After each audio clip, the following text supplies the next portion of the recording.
Hey guys, I'm Kira, this is Fangirl Flails, and today we are flailing about my amazing reading month in February. I'm finally out of my reading slump, and it's so exciting. Let me tell you about all the books that I read. First up is Primeval, Shadow of the Jaguar by Steven Seville. This exceeded all of my expectations by a long shot. I went into this thinking, okay, I'm gonna read this trash to get a little more Connor Temple in my life, and that's it.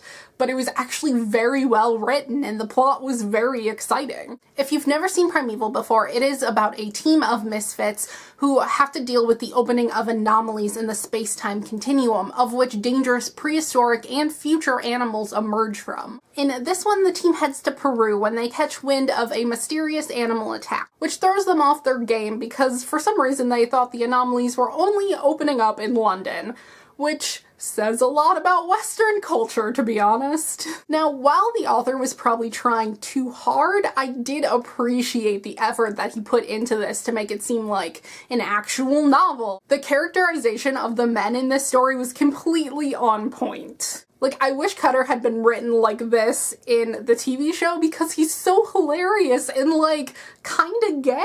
Like, he's just staring at shirtless men and talking about how much he loves his male team members. Like, he goes and wakes up the younger members of the team by going, like, "Hello, my lovelies, rise and shine. We have a great day ahead of us, my baby darlings." Cutter is so great in this book. The science was super interesting and definitely appealed to my inner activist. And Connor and Abby were adorable as always, although there was not enough of Abby or Jenny, to be honest. I got the feeling that the author would have just left the girls back at the Ark and have the boys pine away for them from afar, because I don't think he wanted to write the females. Overall, I gave this a solid 3 stars. It was fun and it got me out of my reading slump. And then I finally read The Battle of Jericho by Sharon M. Draper. This tells the story of Jericho, a high school junior, and his friends as they attempt to pledge for the school's most elite club. The warriors are all very secretive and they meet at night and they don't tell the pledges what exactly they're in for. And then when a girl tries to pledge for the first time in history,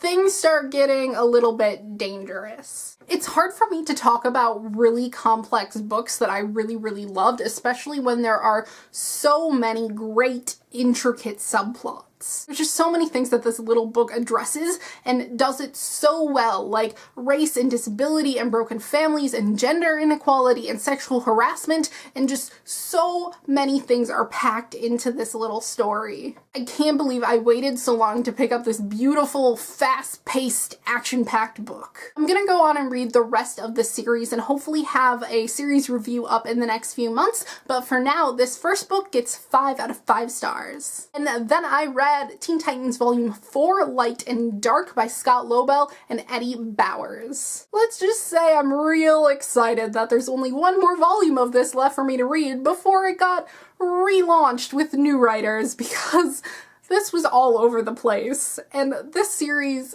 is not good. I've just accepted it that I got myself stuck into a really crappy series. The brain control subplot was literally one of the worst things I've ever read in my entire life. But I am such a Raven and Beast Boy shipper that I did kind of enjoy this because we finally get to meet them in this volume.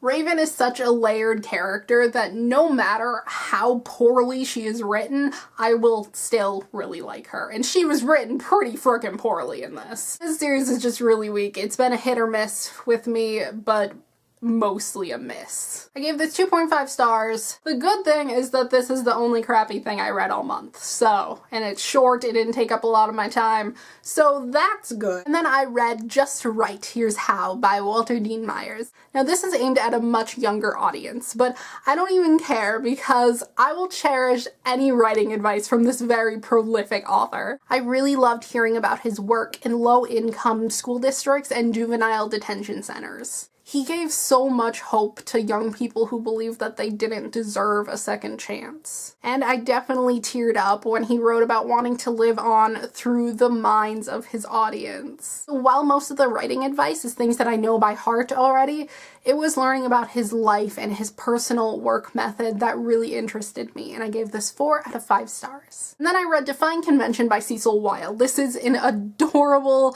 little novella about 2 best friends who meet in real life for the first time at a nerd convention. This is full of fluff and cuteness and bisexual and transgender representation. And I did a full video about this, which you can find up here or in the description below, so you can go watch that to hear my full thoughts on this amazingly cute 5-star story. And then the last thing that I read this month was Ruined by Lynn Nottage. I read this a few years ago in a theater for social justice class and decided to pick it up this month since I am now more familiar with social justice and feminism and literature in general, really. It's beautiful and genuine, and it pushes home a point so dramatically that it stayed at the forefront of my brain all of these years. There is a trigger warning for rape in this plot summary, just so you know. Okay. It takes place in the Democratic Republic of the Congo and tells the tale of Mama Nadi, who runs a bar/brothel. The title refers to her most recent purchase of Selma and Sophie, the latter of which cannot satisfy a man because she was ruined by her rapist when they penetrated her with a bayonet. Mama refuses to pick a side in the war, and so she tries to balance serving men from both sides. This is such a rich, short play, and it packs in so many elements and issues. The portrayal of sex work in this environment was so eye-opening because I think the first time I read this, I scoffed at these women who were selling their bodies. But now I know so much more about sex work, and I can really appreciate what the author was doing here. It tackles victim blaming and slut shaming along with war and murder and gender equality. I would greatly recommend this for everyone, and I gave it 4.5 stars. And you can tell that I really like this because I tabbed it, and I only do that to like my favorites. So, recommended.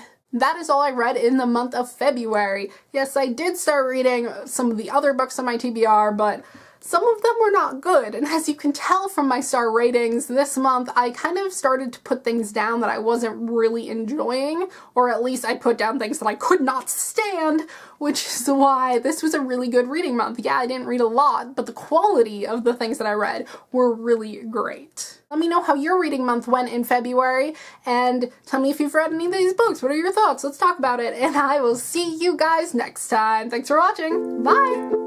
Let's just say that they missed a lot of panels because they didn't want to get out of bed.